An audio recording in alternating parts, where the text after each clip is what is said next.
Hello everyone. So today we're going to continue on our discussion on eigenvector and eigenvalue. So the last time we talked about how we can use a eigenvector to form a basis, and if we do that, will allow us to transform any linear function on that vector space into a new linear function dealing with the coordinates. And when we do that, we realize that the matrix that would represent that new linear function will be just a diagonal matrix where all the eigenvalue just line up along the main diagonal. Now, I'll show you how that works. Let's look at an example together and see. So we're going to use the same matrix that we have before. So let's say we define a function L that go from R2 to R2.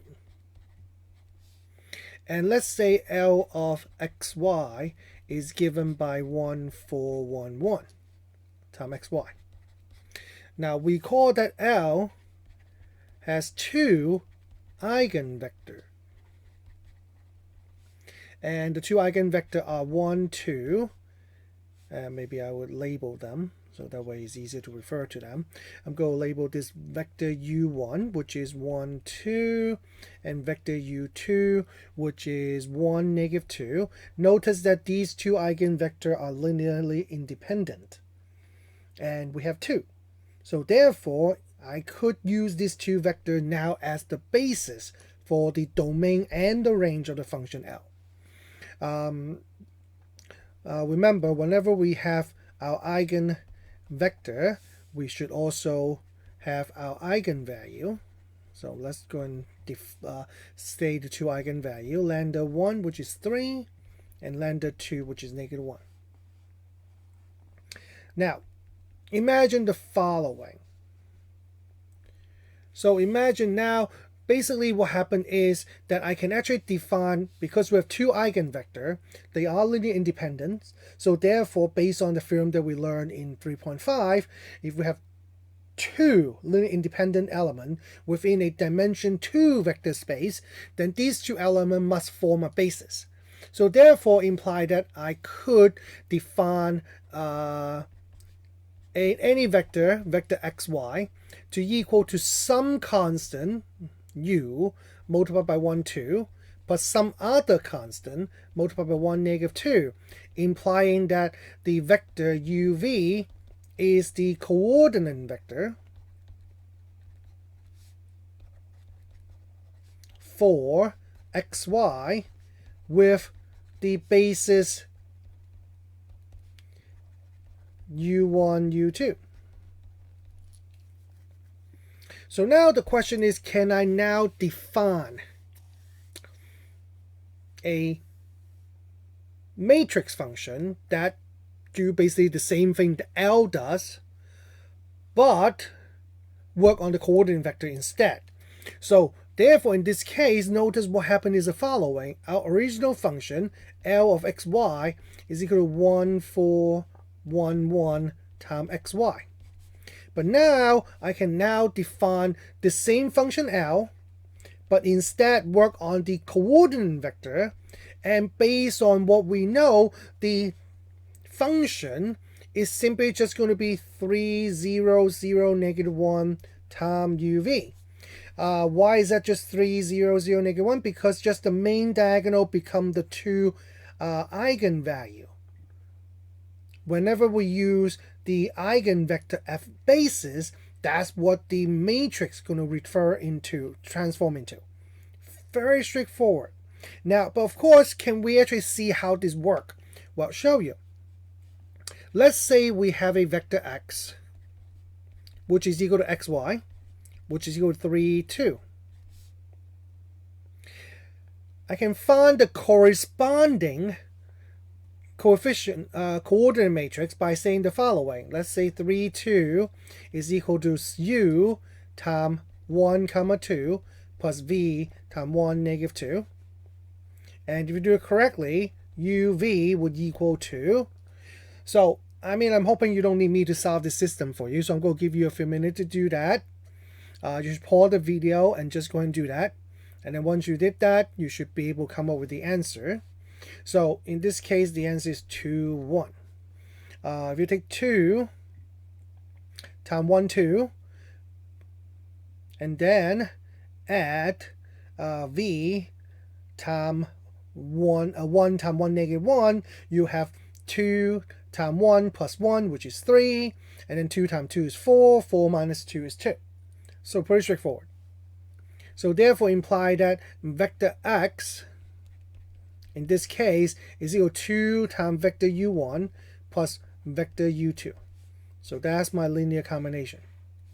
Now, to see how this two function work out exactly the same, show you how that works out.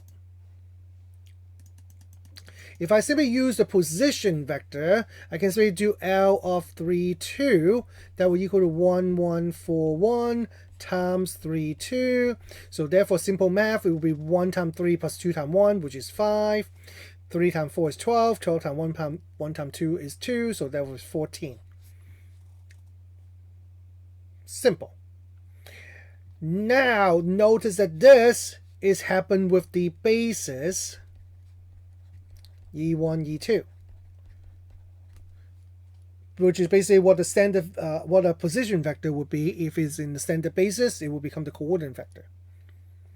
Now, what if I want to use the basis of U1, U2, the eigenvector? Then what happened is the following. I would be doing basically L of 2, 1 instead. And that will equal to 3, 0, 0, negative 1 times 2, 1, which is pretty simple. That's just 6, negative 1. Just 3 times 2 and then negative 1 times 1. Now, but that's a different answer than that. Well, why? Well, because this answer is with the basis U1, U2.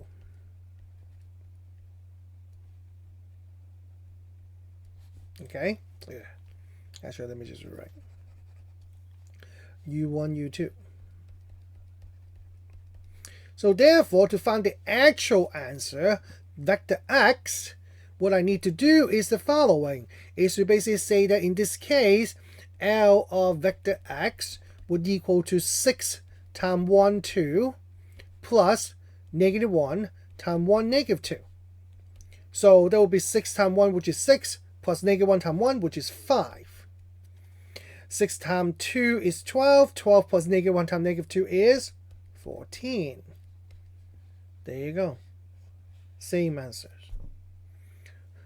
Now, of course, some of you might be thinking, like, why would I want to do that? Seems like that's require a lot more work because I have to take the whatever element that I have, or whatever vector I have, first change in a coordinate vector, then use the matrix, then you get a coordinate vector, and then you have to revert back to the regular vector. That's true. In this particular example right here, there is really no reason to do that because the linear function is relatively easy to define, it is relatively easy to evaluate, and there's really no reason to change into a different base to try to simplify this matrix. But of course, as with everything in math, there is a reason for that. Unfortunately, I won't be able to show you that right now, but I will show you later on because the next thing I want to talk to you about would be to find out how to actually find the eigenvector and eigenvalue. Because so far, in all the examples that we've done, I told you what the eigenvector and eigenvalue is. So what I want to do is show you how to find it. And finding is actually pretty simple. And hopefully, once I show you how to find it, you realize that, wow, they tie into a lot of the things that you learned before. That you feel like, well, why do we learn this? Well, guess what? Of course, just like everything in math, there's a reason for that. You just maybe not learn enough math to realize what the reason is yet. If you didn't feel like, didn't know how to use something. So the question is, how do I find eigenvalue and eigenvector? So to find eigenvalue, eigenvector, actually pretty straightforward. Remember, by definition, the eigenvector and eigenvalue must satisfy this condition. Okay, so by definition, the eigenvalue or the eigenvector, vector u, and the corresponding eigenvalue. And I'm dropping the subscript because I'm just going to show you how to find it. And if we find multiple answer, then that will be where we can use a subscript to distinguish them.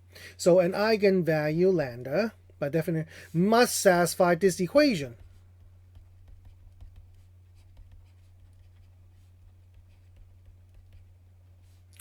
L of u equal to lambda vector u. So if that's the case, we can just solve this equation to find the answer. Okay, and of course you might be thinking, well, how are we going to solve an equation that have no nothing in it?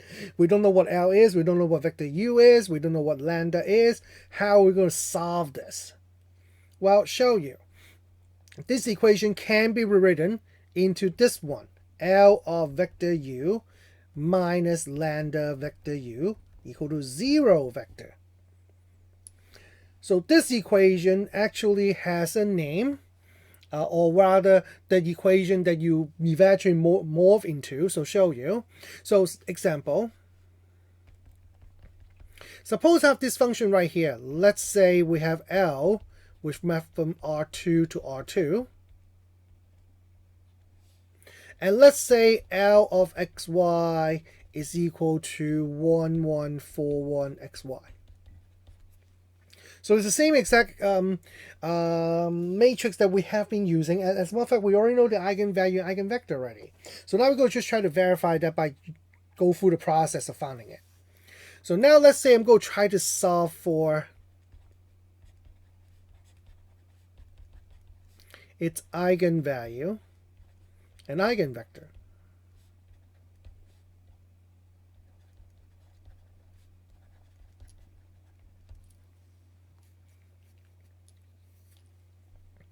So how? Well, let's go through the problem. So remember the equation we're trying to solve is this one. L of vector u minus lambda vector u equal to 0 vector. So what would that equation turn into? Well, it'll turn into this equation. 1141 multiplied by vector u, which I'm going to call that uv, minus lambda times uv, and it has to equal to 0 vector, which will basically be 0, 0.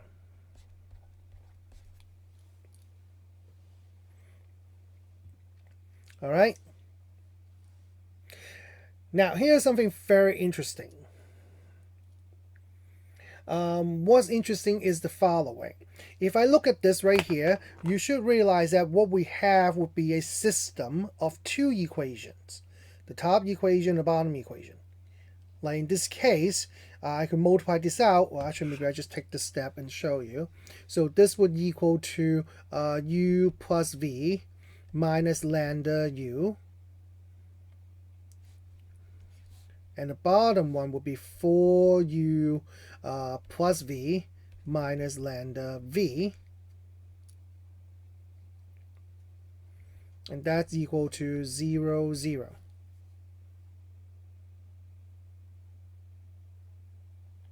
All right. And now what we have in this case is actually a system of linear equation. But the issue here is the following, is this part right here. See this part? That's 0, 0. What do we know about a system of equation that's equal to 0 or 0 vector on the other side? We call that a homogeneous system. And hopefully you remember from last year in multivariable calculus, a homogeneous system always have solution. As a matter of fact, a homogeneous system is always consistent because it always has the 0 vector as a solution. Meaning in this case, if you look at this equation right here, notice that it will simply satisfy if u and v are both 0. Do you have 0 plus 0 minus lambda times 0? That's 0. 4 times 0 plus 0 minus lambda times 0? That is 0. The problem is right in the beginning when we define eigenvalue and eigenvector. Notice that we say the vector 0 is never an eigenvector. So what does that mean? Meaning we're stuck Well, no. The interesting thing about it is the following. When you're solving a system of linear equation where the system is homogeneous, because the system is always consistent, therefore there are only two possibilities. One possibility is that your system has a unique solution, and that solution is the zero vector. The problem? We don't want that. Because zero is the only solution, that would imply that we have only the only possible vector to be an eigenvector, in this case the zero vector, which we're not allowed to use. Therefore, that means there's no eigenvector. Okay? But in this example right here, we already know that there are two. So therefore, what must be the other case? Well, if you remember learning in chapter 2 last year in multivariable calculus, a homogeneous system must be consistent, and it must have either one solution or an infinite number of solutions. Since we don't want it to have one solution, because the only one solution is the trivial solution, that is the zero vector, and we can't use it, what I need is that for this system to have infinite solution. Therefore, we'll be able to use the answer. But how would an infinite solution, how would a homogeneous system like this have infinite solution? Once again, it's back to what you learned last year in multivariable calculus. In order for a linear system, especially in this case with a square matrix, which is 2 by 2 matrix by the way, to have a infinite solution, the 2 by 2 the matrix here must not have an inverse. That's the only way to make it happen, is that it does not have an inverse. And if it does not have an inverse, what does that mean? Well, you also learned something in chapter 2 last year, multivariable calculus, called determinant. If the determinant of a square matrix is 0, this square matrix would have no inverse. So therefore, in order for us to have an infinite solution with this homogeneous system, I need this matrix to have no inverse.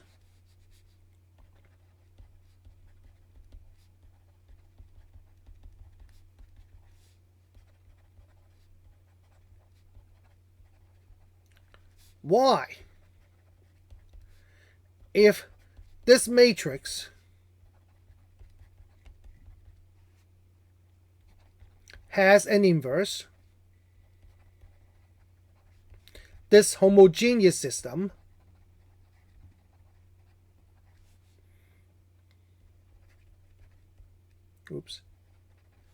will have only one solution. And that only solution, the zero vector. We don't want that. Because remember, zero vector cannot be considered to be eigenvector. So, as I say, how do I guarantee that this matrix has no inverse? Is by making its determinant equal to 0. Therefore, this is how we're going to approach the problem. We're going to have to solve this system, this equation.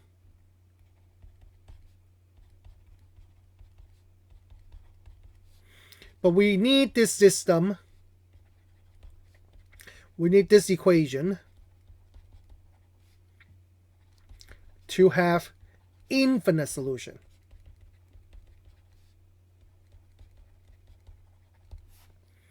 And to figure this out, this is how it works. Notice that we're going to let L of vector u equal to A times vector u. Then this equation right here will turn into this equation, A times vector u minus lambda vector u equal to 0 vector. And what I'm going to do is I'm going to factor out vector u. And so what I have will be A minus lambda. Oh, wait, you can't do that. Because A is a matrix, lambda is a scalar. So what do? Multiply the lambda by the identity matrix. So now this is the matrix. And what we do is we need this matrix to have no inverse. Because if I have an inverse, this equation, this system has only one unique solution, and that's the 0 vector. So how do I make sure I have no inverse? Is by setting its determinant equal to 0. So to make sure that it has no inverse, its determinant need to be 0. That's how I have no inverse. So result in this equation.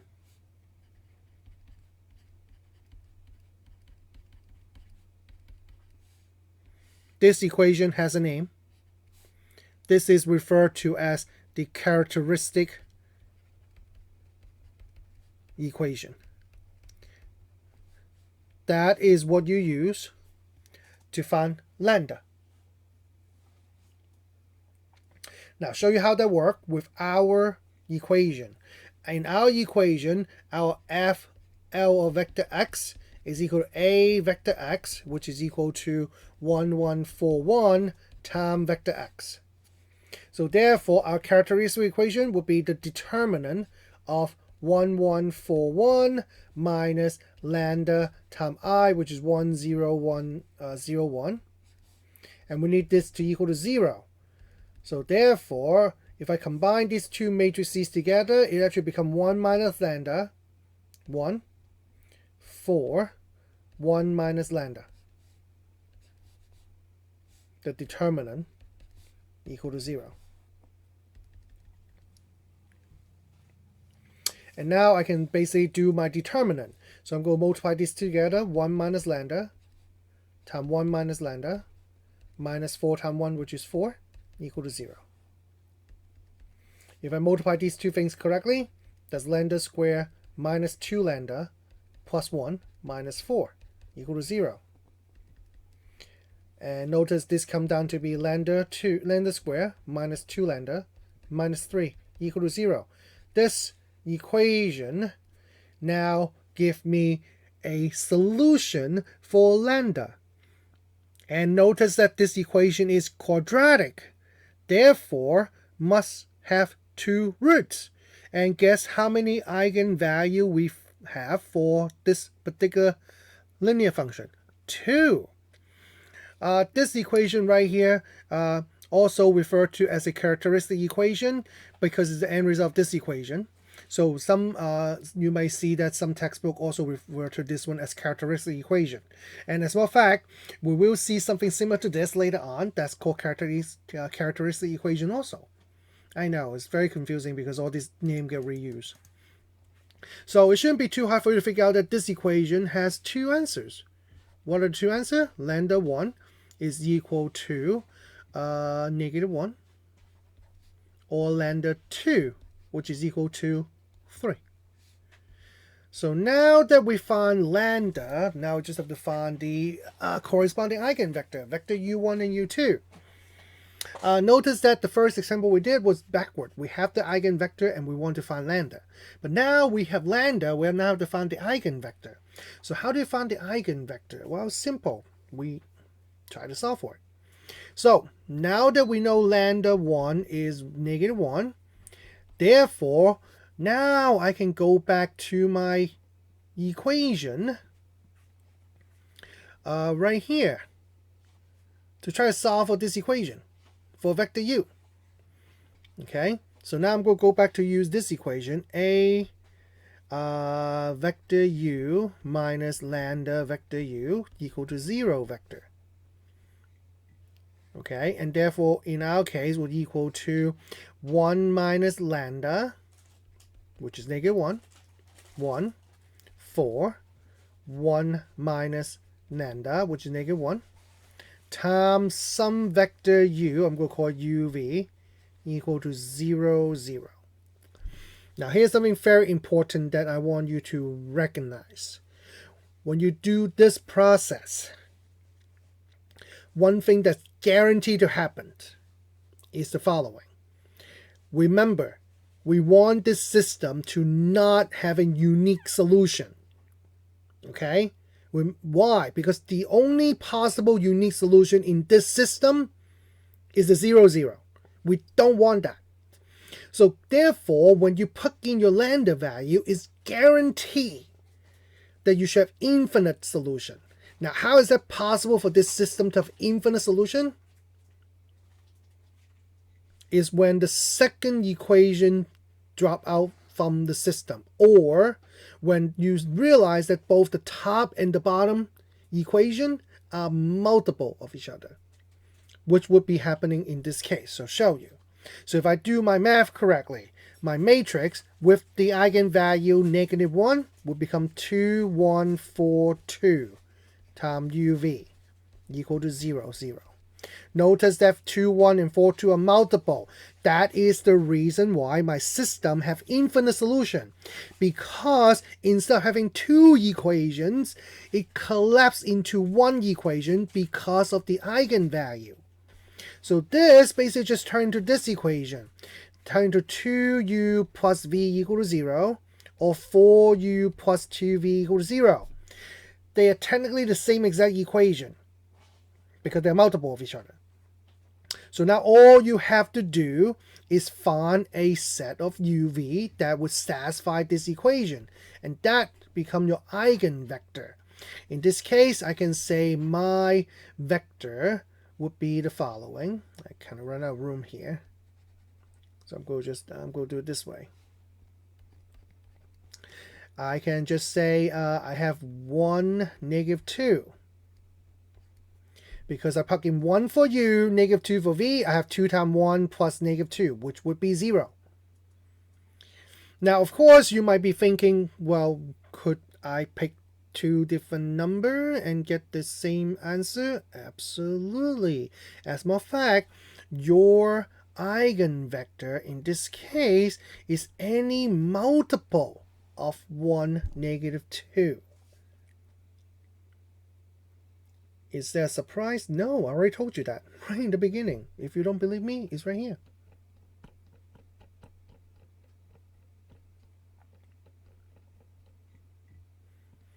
Look, right here. Since L is linear, any multiple vector U has the same exact eigenvalue. So, I find one eigenvector, 1, -2. Any multiple of 1, -2 will also be the same exact eigenvector for the eigenvalue -1.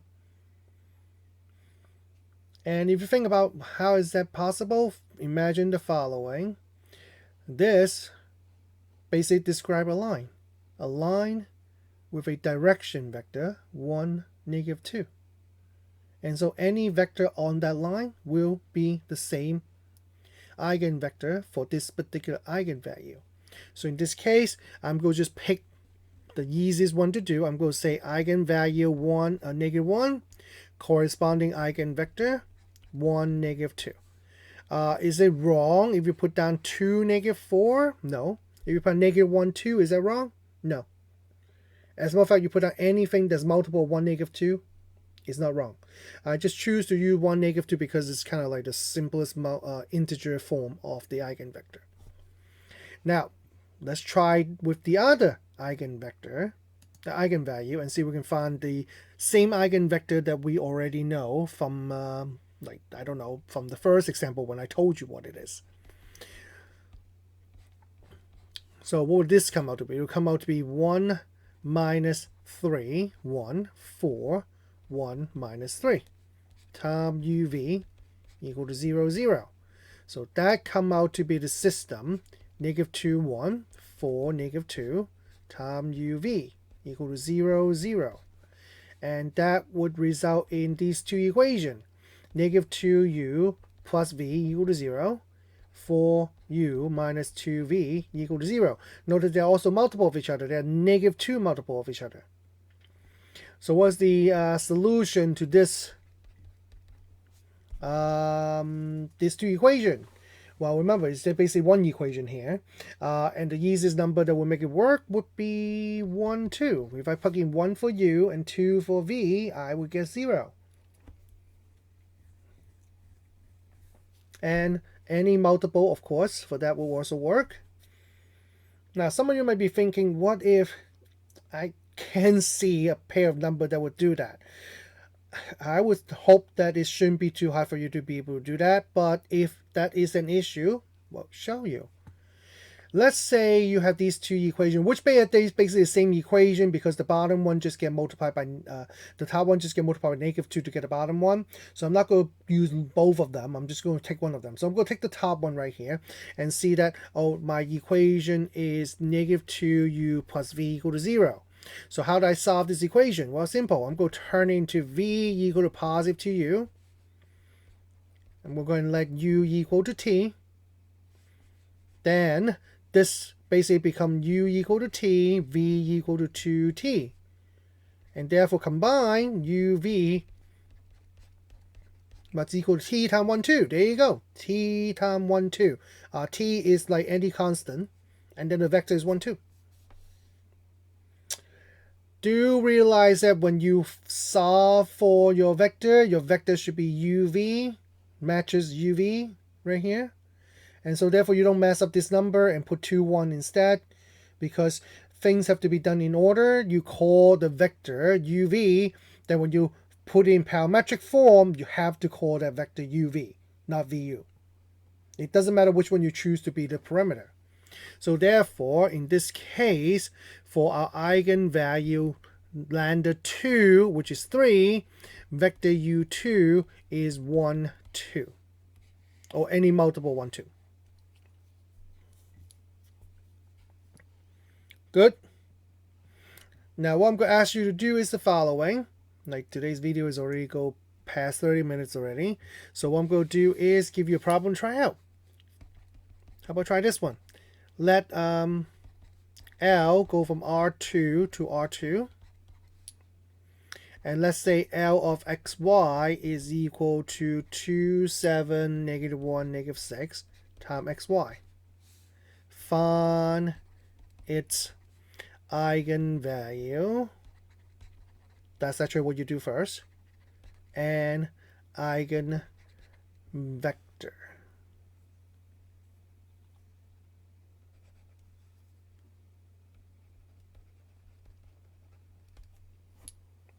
All right, that's it for today. So we'll continue some more tomorrow on tomorrow's video, on the next video. The next video would probably be the last video for eigenvector and eigenvalue, and that would conclude chapter 3. So don't forget that you have a chapter review assignment that is assigned to chapter 3 that will probably be due soon. So be mindful of that. All right, talk to you guys later. Bye-bye.